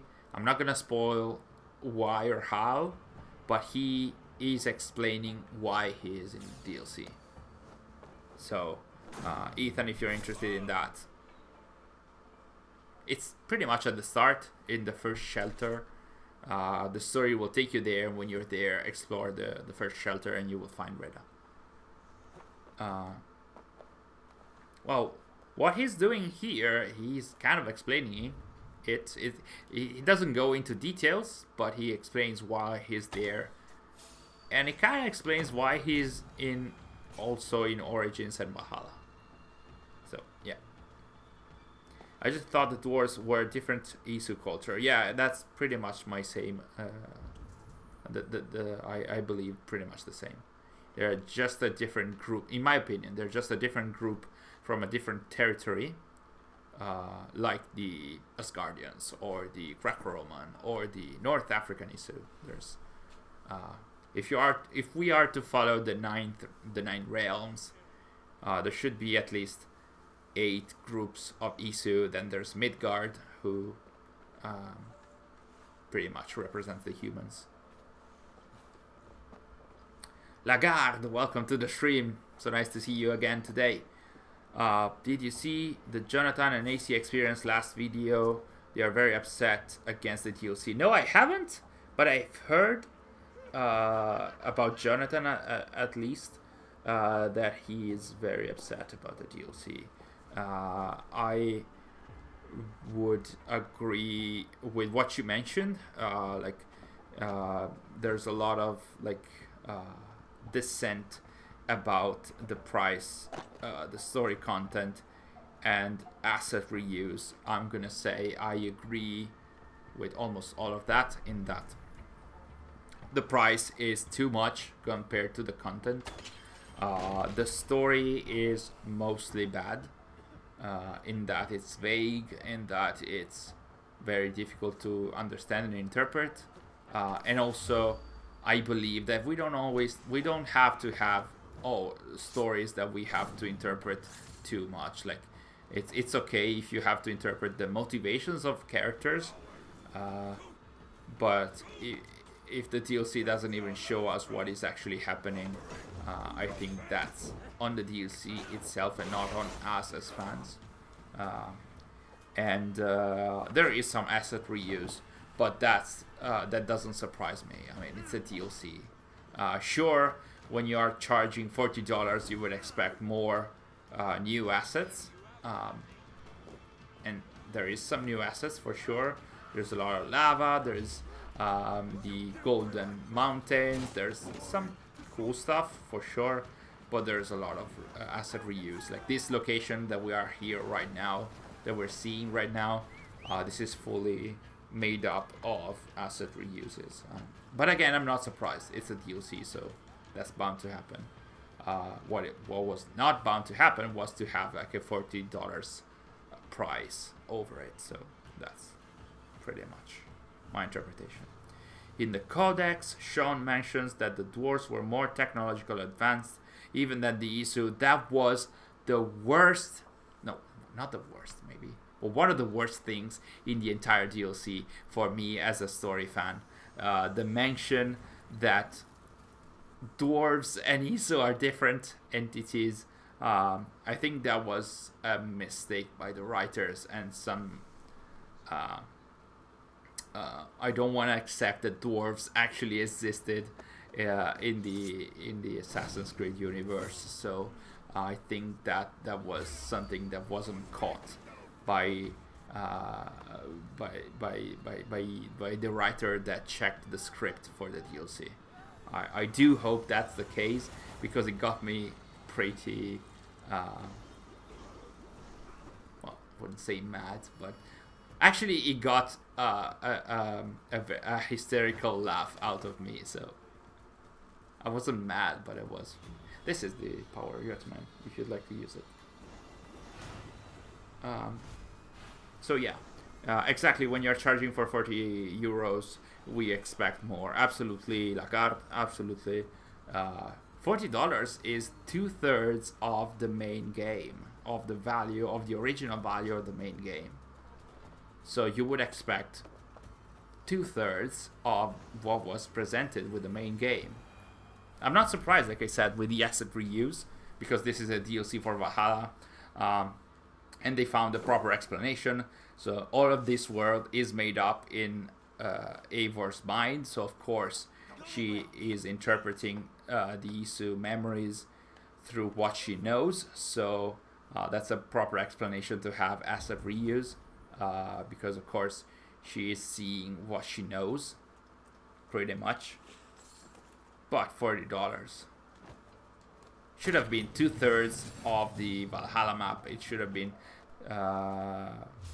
2/3 of the stories, of the story arcs in Valhalla and everything. So it's absolutely not worth the $40, and it was very much a lie also in terms of the hours that you need to complete the DLC fully, and also to complete the main story. Very much a lie. Not very good. Not going to lie, I've loved every AC game, but I think I'll definitely be giving this game a wide berth miss, because it looks dreadful in my personal opinion. Yeah, of course, if you are a long-time fan, the visuals of this DLC could be really frustrating, because this does not look like AC at all, of course. I feel like Olympians, dwarves, orcs, etc. are different factions or departments of the Isu society. Yes, that's also my interpretation. I hope to never see orcs in the DLC, but I mean, in here in the DLC, there's a line that got me also to laugh hysterically, and it was, there are some dwarves that ask Odin, "Are you dealing with a fire nymph now?" So there are also fire nymphs in Assassin's Creed now. So we have elves, dwarves, fire nymphs. I don't know. Let's have orcs and complete the party. I don't know. I feel like Olympians were blah blah blah. I think Evil D was something like an expert for the sun shields. Yeah. Evil D. I'm not gonna go into that, because like that's kind of a spoiler, so I won't. Sorry. I was about to comment on Evil D, but I won't. There have been some pretty glaring lore mistakes in the post-launch content. Probably not all the different dev teams understand the lore completely. I absolutely agree with that. But also, like I mentioned in our last stream, I also believe that there's some organization issue in terms of how the DLCs are developed. I believe that there's not a lot of communication between the devs that do the DLCs and the devs that do the main game. I can't believe that for every DLC there's so many lore complications and inconsistencies at the top level, not even just in terms of details, but sometimes there's like huge stuff that is inconsistent from the main game, not even from the established lore in general. I do believe that there's some kind of inconsistency, some kind of lack of communication. Oh, you find a cave. I didn't know about this. You're ignorant. I'm very ignorant, apparently. There's an entire... Can you go? Oh, because you need to go for some... That's a rock that you have to move, so there's another entrance. And it's also mentioned in the map, I think. Let's be honest, I add 5 euros to this 40 euros and I can buy Elden Ring. Elden Ring on PC is 45. Just go and play Elden Ring. Just go and play Elden Ring. And then go back to this when it's discounted. And considering how it seems like it's really going bad. I don't see a lot of people talking about this. I don't see...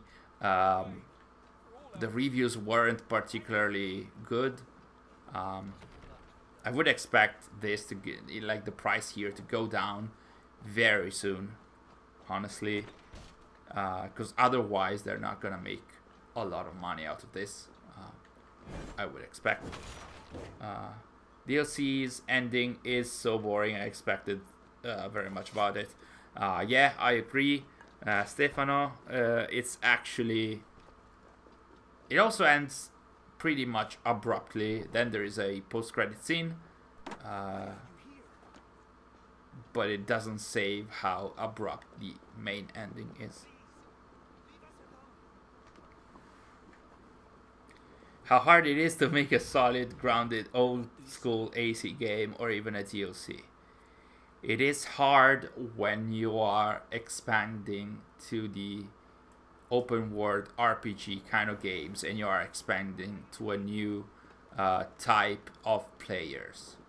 Like if your objective is that, it's very hard to appeal to all kinds of fans. The thing is that recently Ubisoft is mostly appealing to the new fans, and you can see that in the post-launch for Valhalla. Like, all the time, all the pieces of content, singularly, they were all aimed at new fans without taking into account even the other elements of the post-launch content for Valhalla. So, all of that was catered only for the new fans, mostly. Not only, but mostly to the new fans. And so, that's why there's been some rampage and some disappointed amidst the hardcore fans. Here we are 2 years later, and all we get is hidden, abandoned assassins' temples with one mysterious assassin. Well, you're talking about Mike. You're talking about Siege of Paris with a mysterious assassin that wasn't even there. Yeah, that was very bad.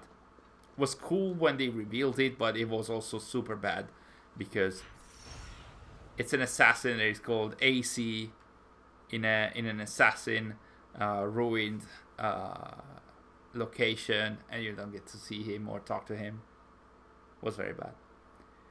Kage is saying, everyone's gonna hate me for this, but I miss when this series was sci-fi with the end of the world plot and Desmond. Good old days, no frost giants or Vikings. I miss those days as well. I really miss those. What I can say is that towards the end, the latter part of this DLC is about the end of the world plot, at least. There's no Desmond. There's no... But there are ties to what is here called Ragnarok. And here we are, got to the Banksy Easter Egg. It's an entire world event dedicated to the artist Banksy, or rather, he's called Banksy here, but it's a pretty long world event. Here you need to get out of this labyrinth / trap that he set for all the Muspels.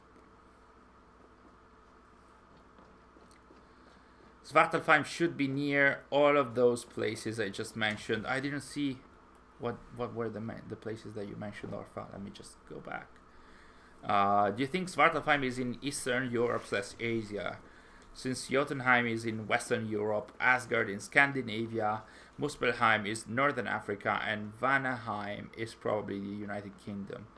Yeah, I've seen a few people in the community trying to get where Svartalfheim is based on where the invading forces are, which makes sense.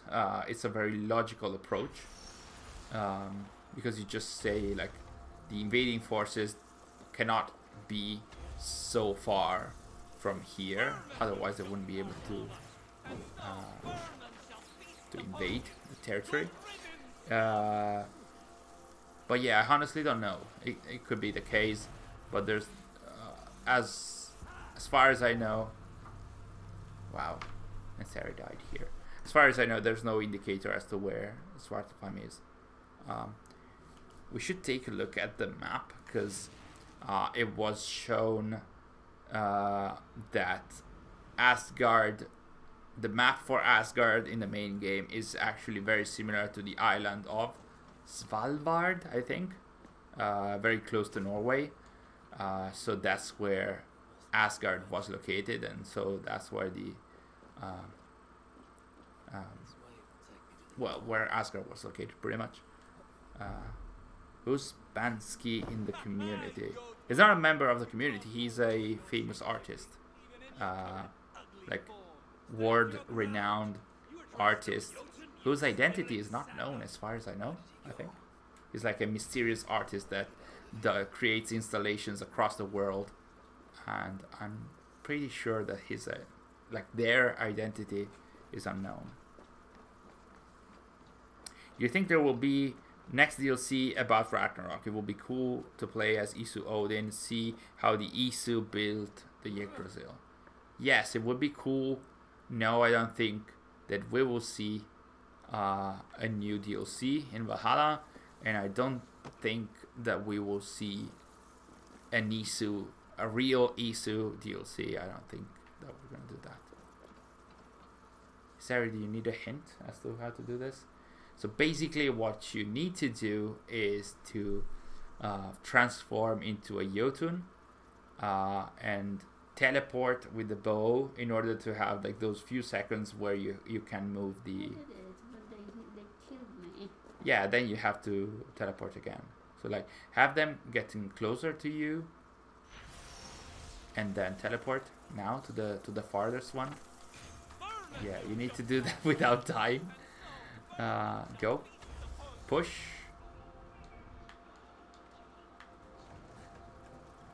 Go. You can do it.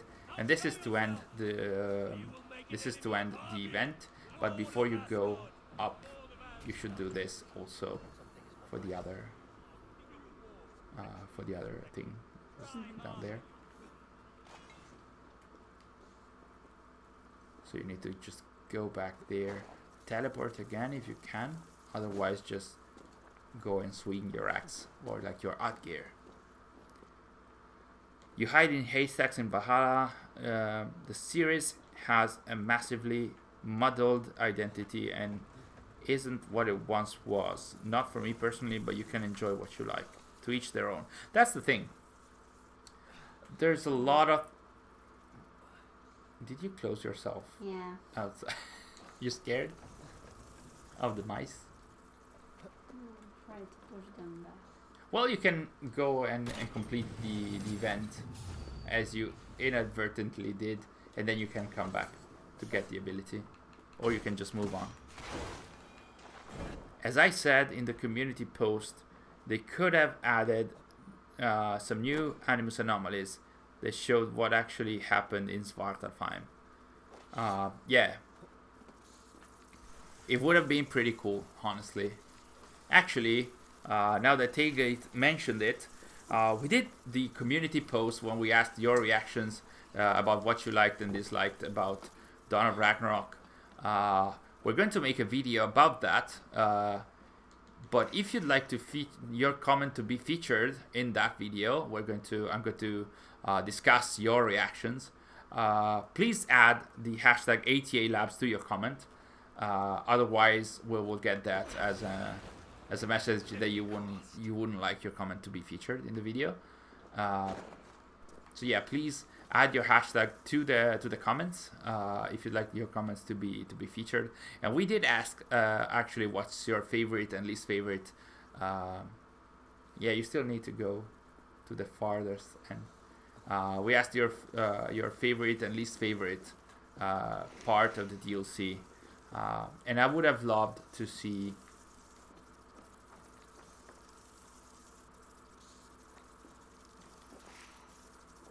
You need to tell it.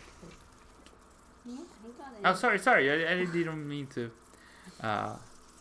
So yeah, each their own. But as someone who's played Assassin's Creed since 2012, it's a little sad that it's different now. Yeah, it's a common feeling by the hardcore fans, for sure. It's complicated because Ubisoft now is trying to appeal to many more characters, to many more types of fans. So of course, it's also more difficult for them. But also it was their decision, so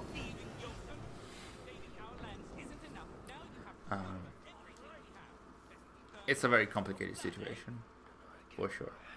The Assassin's Creed Rift leak with Basim as a protagonist sounds very promising. Yes, it does. But a lot of stuff looked promising before release, so let's keep our hopes to... I usually keep my hopes to a minimum. It sounds very cool and promising for sure. It looks like the rumors are talking about a grounded experience, focused on stealth, and it has Basim, so a lot of positive elements for hardcore fans at least. I'm not sure if that's gonna be the case, but we'll see.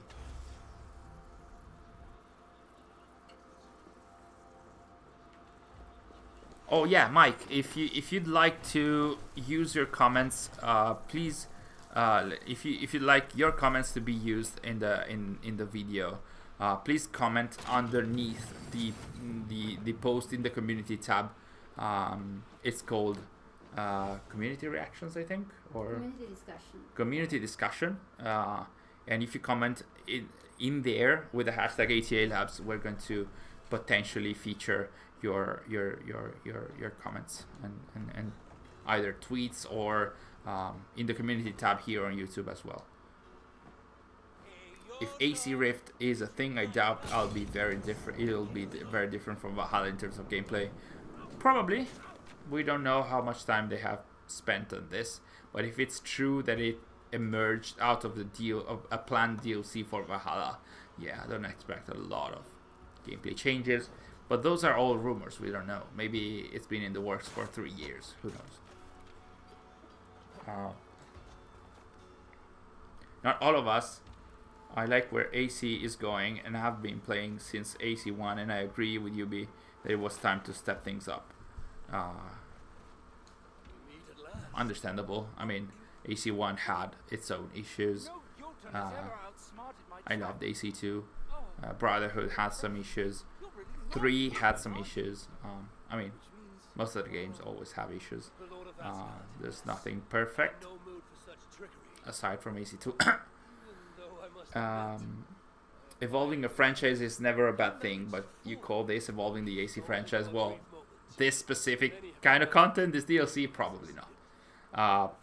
I would say that Valhalla was a perfect combination of the needs for the new fans and the old fans. The main game, not the post-launch, but the main game. If stealth and parkour worked, it would have been the perfect game, in my opinion. In terms of AC, I would have had story elements for the hardcore fans, a lot of new gameplay stuff with the combat. It would have had proper social stealth. Would have been cool. Origins was a great game. Abubakar Salim is one of the best voice actors in the series. I fully agree. He is my favorite voice actor in the entirety of AC, of the AC releases. I don't think I've ever seen anyone performing like him and being so emotional at his performances. No one made me like no one amidst the AC voice actors caused so many emotions in me as Abu in Origins. Yes, in my opinion, I preferred Bayek and his voice acting than Edward Kenway and his voice acting. Though Matt Ryan did an amazing job, of course. AC2 stays the best in my opinion, but Origins is also very good. It is hard to compare all the new games for sure. When the motive is to earn more money, I don't think it's good for the quality of the lore. Well, yeah, sure, that's an understandable reaction. I'd say that in the last 3 years there have also been some good additions with Origins.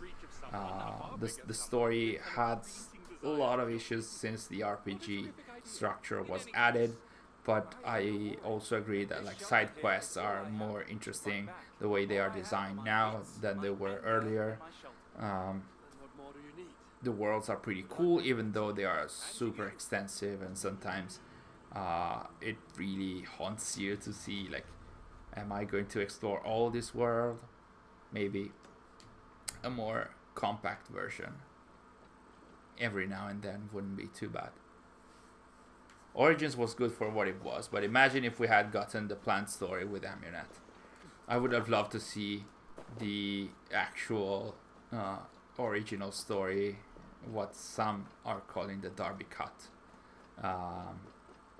with the ideas of Bayek at some point dying and the player continuing with Aya/Amunet. Would have been super cool. And I think, like I mentioned in the last stream, that we have some fans, me included, have a negative opinion about Aya and a negative perception of Aya, because that's the way she is represented in Origins, the main game, not the DLCs. She feels like she is too much oriented towards Cleopatra. She strongly believes in her, which is cool, but she puts Bayek aside many times, which when you're playing as Bayek, of course, it feels bad. It feels like the person that should care about you the most is actually not putting you in their priorities, which kind of felt like Elise at the end of Unity. But I guess that with a different perspective and playing as her would have been much better, and the perception of Aya would have been much better amidst the community as well. Are you harmed? I'll live. Well, thank the stars you came by when you did. Unity's combat has to be my favorite. Only Ghost of Tsushima beats it. I'm gonna say I prefer Origins. Not sure about Valhalla. Probably Origins. Unity was cool, but it still relied a lot the combat. It still relied a lot on the counter plus or on the parry plus attack. Was different than it was in the games before that, but it still was very similar. In my opinion, of course. They need to bring the combat system from the older games back. Parry, rolling, dodge, disarm, mocking. Mocking was pretty cool, honestly. And disarming was so cool because in the early games you could like as Ezio you could get brooms from the locals, and then you could fight guards with brooms and broomsticks, which was so cool. And if I recall correctly, in AC2 the brooms didn't make a wood-like sound, but they made a metal sound as if they were swords, and it was so fun, such fun. And I think that soon we can wrap up. There's a lot of people joining and watching today, even if we don't have codes. That's really cool. It's so nice to have like this chat and interaction every week. This, like I said earlier, this is one of the different types of content that we're trying from our usual, and that's where we are employing the new tech and the new PC and graphics card that we got recently. Everything we can to try and do better and different content. You got spotted. so yeah, it's we're like I said, we're trying to do something different. We're in the midst of a revolution in here at Access the Animus. We're going to try and do something different even more in the coming days and weeks. We're going to probably at some point do something that I never thought we would ever done within the community. But like Sary is trying to push me out of my comfort zone. And I'm pretty happy about that, because on my own I wouldn't have been able to do this. ATA team and the community is best. Yeah, thank you so much, Kage. We really try our best. Sometimes it's very difficult, sometimes it's time consuming, but I love doing this, and all the other members of the team do love doing everything that we're doing. So keep your eyes on our channel and on our social media. We're going to announce some more cool stuff in the future very soon. I personally don't care if AC does something crazy with the lore these days. The last time I cared about... Did I disappear? I think I disappeared. Oh, you're back. And I'm back. Okay. Wow. Sorry. I also saw that with some delay, but okay, I'm back. Very well. I cared about lore breaks the last time was Odyssey, and now I just accept the games as they are. It's a good approach, Tailgate. I know that Odyssey had that effect on a lot of people, like seeing all the lore issues that Odyssey brought, that broke a lot of hardcore fans, for sure. So it's understandable.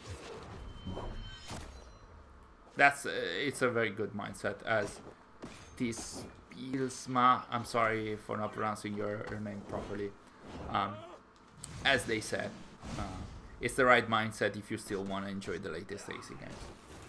And on that positive message, I think that we can actually wrap up today's stream. Thank you guys so much for joining us this week as well. We had a lot of streams last week, but I think that from now on, unless we get some more chances to do giveaways and stuff, we're going to go back to our regular schedule of having streams on Monday. So unless something cool happens, we're going to probably see next Monday. And like I mentioned earlier, if you guys are interested in having your comments featured in our future video about the community reactions, we have a post on the community tab here on YouTube and on Twitter and Facebook as well. You can answer to our question on with the hashtag ATA Labs. It would be cool to see what you think about the question that we asked, what you like and dislike about the DLC of Dawn of Ragnarok, and if you answer with the hashtag ATA Labs, we will probably feature your comment on our videos on the future. So and also a special thanks for Dawn and for the other fans that used the super chat today. It was very kind of you to share your hard-earned money with us. We will do our best to make the best use of that with our future content. Thank you so much for the support. It was super kind of you. And on this very much non-Isu sequence, I'm gonna say hi and wish you a nice remainder of the day or the night, wherever you are. So thank you guys so much, and